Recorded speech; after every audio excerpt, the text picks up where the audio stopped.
Hello বন্ধুরা, সবাইকে শুভ দুপুর। তোমরা সবাই কেমন আছো? নিশ্চয়ই ভালো আছো, আমিও ভালো আছি। তা আমি আবারও অনেক দিন পর তোমাদের সাথে একটা খুব সুন্দর একটা নিরামিষের একটা রেসিপি নিয়ে এসে হাজির হলাম। তা ভাবলাম অনেক দিন হয়ে গেল কোনো একটা রান্নার রেসিপি তোমাদের সাথে শেয়ার করতে পারছি না। ভাবলাম চলো এই ধরনের একটা রেসিপি নিরামিষ তোমাদের সাথে শেয়ার করি। তোমরা পুজো পার্বণও তোমরা এটা রান্নাটা করে খেতে পারো। আবার তোমরা শনিবার মঙ্গলবার যারা যারা যেদিনকে নিরামিষ খাও সেদিনকে তোমরা এই অনায়াসে এই রেসিপিটা করতেই পারো। এটা দেখতেই পাচ্ছ, এটা হচ্ছে বেসন গোলা।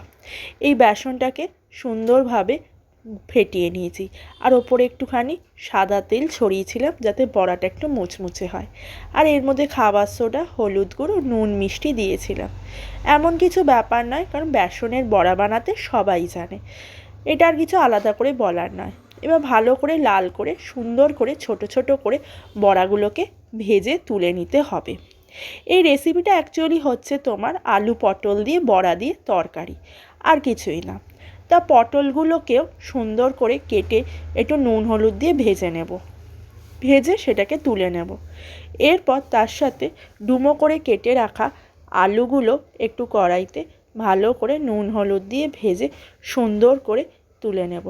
ভাবলাম যখন এই নিরামিষ রান্নাটা করাই হচ্ছে, ভাবি তোমাদের সাথে এটা শেয়ার করি, যাতে তোমরাও যাতে নিরামিষ দিনে খেতে পারো।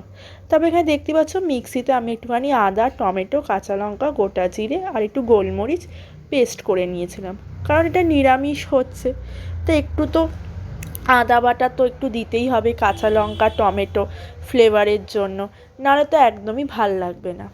আর এখানে দেখতেই পাচ্ছ তেলে আমি একটুখানি চিনি ফোড়ন দিয়ে দিলাম। দেওয়ার সাথে সাথে এর মধ্যে কিছু দিয়ে দেবো গোটা জিরে, তেজপাতা আর গোটা গরম মশলা, আর ওই বাটা মশলাটা দিয়ে দেবো। দিয়ে একটুখানি কিছুক্ষণের জন্য এটা নাড়তে থাকতে হবে যতক্ষণ না তেল বেরিয়ে আসছে। আর এখানে হলুদ গুঁড়ো আর একটু জিরের গুঁড়ো আর গোলমরিচের গুঁড়ো আমি একটুখানি জলে কিছুক্ষণ ভিজিয়ে রেখেছিলাম। ভিজিয়ে রাখার পর তারপর ওই মশলাটাও দিয়ে দিতে হবে, দিয়ে কিছুক্ষণ নাড়তে হবে যতক্ষণ না মশলা থেকে একটু তেল ছেড়ে আসছে। তারপরে ভেজে রাখা পটল আর আলুগুলো দিয়ে কিছুক্ষণ ধরে বেশ কষাতে হবে, কারণ এমনিতেই আলু আর পটলটা একটু ভালো করে ভেজে নেওয়াই হয়েছিল। তারপর আমি এটা কি করেছিলাম, মিক্সিতে একটুখানি প্রেশার কুকারে আমি দিয়ে দিয়েছিলাম সিটি দেওয়ার জন্য। তোমরা চাইলে এটা কড়াইতে তোমরা জল দিয়ে ভালো করে ধিমে আঁচে সেদ্ধ করতেই পারো। আর তার উপরে দিয়ে দিয়েছিলাম চেরা কাঁচা লঙ্কা আর ভেজে রাখা বড়াগুলো, কারণ একটু কিছুক্ষণের জন্য ফুটতে দিতে হবে। দেওয়ার পর তার মধ্যে ওর ওপরে ছড়িয়ে দিতে হবে গরম মশলা গুঁড়ো আর একটু ধনেপাতা কুচি, ছড়িয়ে কিছুক্ষণ স্ট্যান্ডিং টাইমে রেখে গরম গরম পরিবেশন করতে পারো এই নিরামিষ তরকারি। ও তার আগে নামানোর আগে একটুখানি গরম ঘিও দিতে হবে। তা বন্ধুরা, কেমন লাগলো অবশ্যই লাইক কমেন্ট করে জানিও। টাটা।